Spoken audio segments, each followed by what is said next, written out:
మీరు అన్నాక కూడా ఈ డిజైన్ వేయకుండా ఉంటానా? ఏంటి ఆ డిజైన్ అబ్బా అనుకుంటున్నారా? మన కస్టమర్ అయితే సారీలో వచ్చిన బార్డర్ కావాలి అక్క అన్నారు.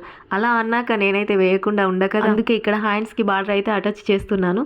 ఇలా కంప్లీట్ చేసిన తర్వాత అయితే ఎక్స్ట్రా క్లాత్ని నీట్గా ట్రిమ్ చేసుకోవాలి. ఇలాంటి వర్క్స్ అయితే వేసేటప్పుడు మిషన్ అయితే ఎలాగ వర్క్ వేస్తుందో అలాగే మనం కూడా దాన్ని నీట్గా అండ్ దగ్గరుండి మరీ వర్క్ వేయాల్సి ఉంటుంది. ఈ డిజైన్కి అయితే బార్డర్ అటాచ్ చేయడానికి ఆప్షన్ లేదు, కానీ నేనైతే వేరే డిజైన్ నుండి తీసుకొని ఇలా చేశాను.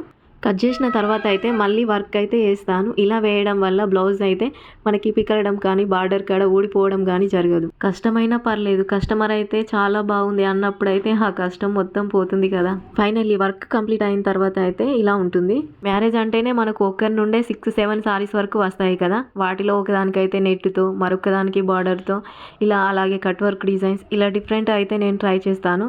ఇలా అయితే వాళ్ళకి కూడా సేమ్ వేసినట్టు ఏమనిపించదు కదా. మరి మీకు ఇలాంటి డిఫరెంట్ డిజైన్స్ కావాలంటే మన ఛానల్ని సబ్స్క్రైబ్ చేసుకోండి.